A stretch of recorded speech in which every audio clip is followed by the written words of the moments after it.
नमस्कार। आज का दिन बड़े अद्भुत संयोगों से जुड़ा हुआ है। देखिए, आज 2 अक्टूबर है। हमारे राष्ट्रपिता महात्मा गांधी की जयंती है। विजयादशमी है, दशहरा, असत्य पर सत्य की विजय का दिन। और इससे भी अद्भुत संयोग ये है कि आज एक ऐसे संगठन की स्थापना का 100वां वर्ष है, जिस संगठन को अपने 100 साल लंबे इतिहास में जिन चीजों को जाना जाता है, उसकी अंतिम परिणति महात्मा गांधी की हत्या थी। क्या ही अद्भुत संयोग है कि जो व्यक्ति सत्य और अहिंसा के लिए इस धरती पर 1000 साल के इतिहास में सबसे बड़ा महापुरुष माना गया, उसे हिंसा के जरिए ही रास्ते से हटाया गया। वैसे भी महात्मा गांधी का जीवन बहुत तरीके के संयोगों दुर्योगों से भरा हुआ है। उस पर हम आगे संक्षेप में बात करेंगे। मैं अपनी पूरी बात, जो आज का हमारा विषय है, सार्वजनिक जीवन में सच, मिस इन्फॉर्मेशन यानी झूठी सूचनाएं, और इस डिजिटल एज में गांधी जी के उसूल। कितनी मजेदार बात है कि जो देश अपने राष्ट्रीय आदर्श वाक्य के रूप में मुंडक उपनिषद के सत्यमेव जयते को रखता है, उस देश में आज की तारीख में सत्य के लिए कोई जगह बची नहीं। कितनी अद्भुत बात है कि जिस देश के शास्त्रों में कहा गया हो, सत्यम ब्रूयात प्रियम ब्रूयात, न ब्रूयात सत्यम अप्रियम, प्रियम च नानृतम एष धर्मा सनातन। प्रिय बोलो, सत्य बोलो, प्रिय बोलो, प्रिय बोलो, लेकिन ऐसा सत्य मत बोलो जो अप्रिय हो। यही सनातन धर्म है। और उसी देश में आज सच के लिए कहीं किसी खो में भी जगह नहीं बची है। हम गांधी के हवाले से कल से बातचीत कर रहे हैं। गांधी का सच भी भगवान महावीर स्वामी से लिया गया था। बापू कहा करते थे, वे महावीर स्वामी के अनेकांतवाद में विश्वास करते हैं। यानी आप सच को जिस कोण से देख रहे हैं, आपका सच वो हो सकता है। मैं यहाँ इस वक्त जिस पोडियम पर खड़ा हूं, मेरे दाहिनी ओर से जो लोग देख रहे हैं, उनका सच ये होगा कि मेरी इस तरफ की मूछ ऐसी है। दूसरी तरफ से जो लोग देख रहे हैं, उनको मेरे चश्मे का ये एंगल दिखाई दे रहा होगा। इसलिए गांधी इस बात के आग्रही दुराग्रही नहीं है कि जिस कोण से मैं सच को देख रहा हूं वही अंतिम सत्य है। लेकिन धीरे धीरे हम वहां पहुंच गए जहां सच के साथ खड़े रहने वाले लोगों को सीने पर गोली खानी पड़ी। गांधी के रास्ते पर चलने वाले मार्टिन लूथर किंग, जिनकी धरती पर हम खड़े हैं, उन्हें भी इसका यही प्रतिसाद मिला। सच के साथ पहले भी जितने लोग खड़े थे उतने आज भी खड़े हैं, लेकिन सच के खिलाफ खड़े रहने वालों की संख्या धीरे धीरे कालक्रम में बढ़ती चली जा रही है। यही वजह है कि आज की तारीख में हम अपने देश से लेकर दुनिया के हर कोने में देखेंगे तो इस वक्त झूठ का बोलबाला है। जैसे होड़ लगी हुई है दुनिया के दरोगा में, विश्व गुरु में, कौन कितना ज्यादा झूठ बोल सकता है। गनीमत है कि हम जिस देश में खड़े हैं, वहां तो एक अखबार ने बाकायदा 1 साल में देश के मुखिया के बोले गए झूठों की फहरिस्त 2 पेज में छाप दी थी। हमारे देश में अभी यह संभव नहीं है, जबकि झूठ की जो गंगोत्री है वो शिखर से ही चली जा रही है। इसलिए सच बोलने वालों के पर खतरा बढ़ता जा रहा है। जितना खतरा पहले था उससे कई कई गुना ज्यादा। उम्मीद फाजली साहब ने लिखा कि आसमानों से फरिश्ते जो उतारे जाएं, आसमानों से फरिश्ते जो उतारे जाएं, वो भी इस दौर में सच बोलें तो मारे जाएं। इसलिए कम संख्या में सच बोलने वालों की हिफाजत बहुत जरूरी है। और उसकी जिम्मेदारी समाज की है, देश की है। चूंकि बात पत्रकारिता की चल रही है, हमें मिस इन्फॉर्मेशन, फेक न्यूज, उसे हम आगे बातचीत में फेक न्यूज के रूप में ही संबोधित करेंगे। तो गांधी की पत्रकारिता पर भी छोटी मोटी बात कर लेते हैं। जैसा मैंने शुरू में कहा था, गांधी का पूरा जीवन अनूठे संयोगों से भरा पड़ा है। आप देखिए, गांधी अगर राजनेता नहीं होते तो वे महान पत्रकार होते, जो कि वे थे भी, राजनेता होते हुए भी। लेकिन कैसा अद्भुत संयोग है कि गांधी जी ने अपने जीवन में नियमित रूप से अखबार एक पाठक के रूप में लंदन पहुंचने के बाद पढ़ना शुरू किए। जबकि आशुतोष भाई, एक अद्भुत संयोग ये है कि जब वे पढ़ने जा रहे थे विलायत, तो उनके स्कूल में एक विदाई समारोह हुआ था, शायद 12 अगस्त 1888 को। उसकी खबर काठियावाड़ टाइम्स में छपी थी कि बनिया का लड़का विदेश पढ़ने जा रहा है। तो ऐसा व्यक्ति जिसने अपने जीवन में अपनी विदाई की भी खबर शायद नहीं पढ़ी थी अखबार में, वो लंदन पहुंचकर वेजिटेरियन सोसाइटी के अखबार में लेख लिखना शुरू करते हैं। यहां से उनकी पत्रकारिता शुरू होती है। वेजिटेरियन सोसाइटी, वेजिटेरियन ही उसका नाम था। बाद में जब वे दक्षिण अफ्रीका गए तो तीसरे दिन ही ऐसी नौबत आ गई कि उन्हें अपनी काठियावाड़ी पगड़ी के चलते अपमानित होना पड़ा अदालत में। तीसरे ही दिन दक्षिण अफ्रीका में मोहनदास करमचंद गांधी ने एक लेटर टू एडिटर लिख दिया, जो अखबार में अगले दिन छपा। औपचारिक रूप से मोहनदास करमचंद गांधी की पत्रकारिता की शुरुआत इस संपादक के नाम पत्र को मान सकते हैं। उसके बाद दादा भाई नौरोजी ने इंडियन अखबार निकाला लंदन से, तो साउथ अफ्रीका में उन्हें अपना रिपोर्टर करस्पॉन्डेंट नियुक्त किया। बाद में गांधी जी ने वहां अखबार निकाले, यहां भी उन्होंने निकाला यंग इंडिया, नवजीवन, हरिजन सेवक, हरिजन, लंबी फहरिस्त है उनकी पत्रकारिता के कामकाज की। और वे आजाद भारत से, आजादी मिलने से पहले के ऐसे पहले पत्रकार थे जिन्हें अपनी पत्रकारिता के लिए राजद्रोह में सजा हुई थी। यंग इंडिया में उन्होंने 2 लेख लिखे थे जिसके लिए ब्रिटिश अदालत ने उन्हें सजा दी थी।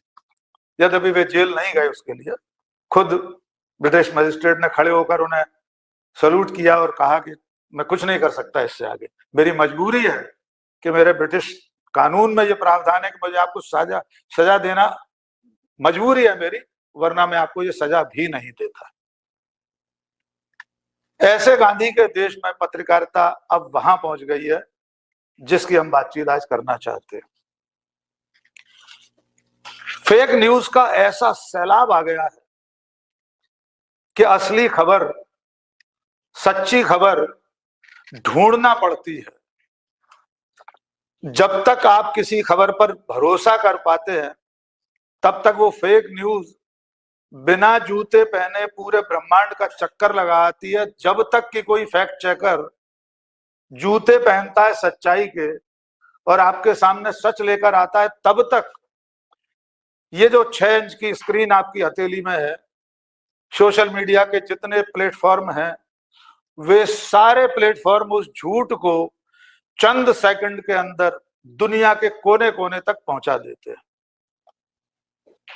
आशुतोष जी ने इस्लामाबाद पर कब्जे का जिक्र किया। यकीनन वो 3 दिन न केवल भारत बल्कि दुनिया की पत्रकारिता के इतिहास में एक काले धब्बे के रूप में दर्ज रहेंगे। दुनिया के तमाम देशों में इस तरह की लड़ाइयां चलती रहती हैं, लेकिन जितना झूठ उन 3 दिनों में भारत की मीडिया ने, खास तौर से इलेक्ट्रॉनिक मीडिया ने परोस दिया, उतना झूठ परोसने में अगली 1 सदी लग जाएगी। और इसका नुकसान न केवल मीडिया को हुआ है बल्कि देश को भी हुआ है। देश का भरोसा उठ गया है हमारे ऊपर से। लोग सच ढूंढने के लिए अब पहले फैक्ट चेकर्स को देखते हैं कि ऑल्ट न्यूज ने क्या कहा है इस तस्वीर के बारे में, इस वीडियो के बारे में, तब कहीं भरोसा कर पाते हैं। जबकि पत्रकारिता का मूल सिद्धांत, पहला सिद्धांत है कि आपको सच अपने पाठकों तक, दर्शकों तक, उपभोक्ता तक पहुंचाना है। आज की तारीख में हम ग्राहक भी हैं। अखबार खरीदने वाले ग्राहक से लेकर आप इंटरनेट खरीद कर ही आप फेसबुक, व्हाट्सएप या यूट्यूब चैनल देखते हैं, तो उस ग्राहक, पाठक और दर्शक के साथ धोखा हो रहा है। और सच के साथ तो ये है, कृष्ण बिहारी नूर ने कहा, सच घटे या बढ़े तो सच न रहे, सच घटे या बढ़े तो सच न रहे, झूठ की तो कोई इंतहा ही नहीं। हमारे देश में इस वक्त झूठ की इंतहा नहीं। देश के शीर्ष नेतृत्व में बैठे हुए लोग अपने आधिकारिक बयानों में दुनिया के सबसे बड़े लोकतंत्र की सबसे बड़ी पंचायत में सदन में बैठकर झूठ बोलते हैं, लाल किले की प्राचीर से झूठ बोलते हैं। उस देश में अगर हम मीडिया से उम्मीद कर रहे हैं जो उनकी गोदी में ही खेल रहा है, फल फूल रहा है, वो सच दिखाएगा, तो ये उम्मीद थोड़ा बेमानी है। मैं 2-3 छोटे उदाहरणों से फेक न्यूज की वानगी आपके सामने पेश करना चाहता हूं। हालिया वाकयात तो आशुतोष जी ने भी बताए और हम सब लोग जानते हैं। मैं थोड़ा और 10-12 साल पीछे ले जाना चाहता हूं, जब शुरुआत हुई थी इसकी। यद्यपि शुरुआत अभी 10-12 साल पहले नहीं हुई, जब ये मीडियम नहीं था, जब टेलीविजन नहीं था, यहां तक कि रेडियो भी देश में चुनिंदा हाथों में थे, चुनिंदा घरों में थे। तब झूठ फैलाने वाला एक कारखाना पोस्ट कार्डों पर झूठ फैलाया करता था। गुमनाम पोस्ट कार्ड चला करते थे। यहाँ बहुत सारे लोग उस पीढ़ी के हैं जो ये जानते होंगे कि उस वक्त उन पोस्ट कार्ड्स में क्या लिखा होता था।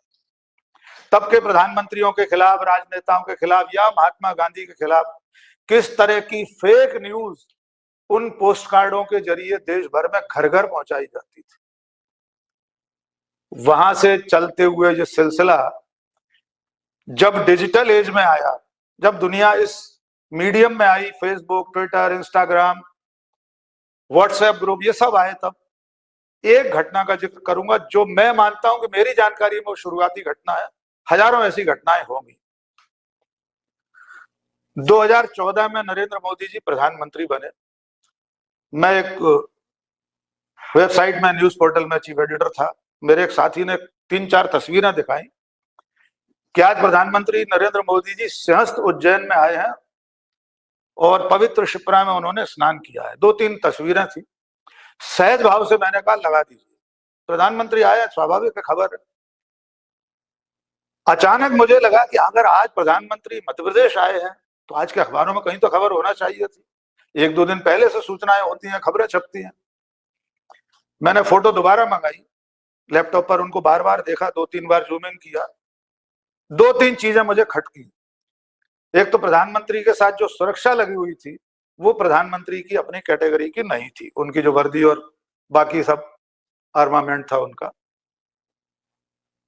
दूसरा, उसमें मध्य प्रदेश के एक प्रभारी मंत्री की तस्वीर दिखाई दे रही थी और जो नदी की जो बोट थी उसमें वहां के टेंट हाउस वाले का कोई साइन लगा हुआ था। मैंने अपने साथियों से कहा पहले चेक करो आज प्रधानमंत्री कहां थे, गूगल पे सर्च कर लो, मालूम पड़ जाएगा कहीं ना कहीं खबर। मालूम हुआ कि प्रधानमंत्री नरेंद्र मोदी उस दिन दिल्ली में थे, विज्ञान भवन में किसी कार्यक्रम में शामिल हुए थे।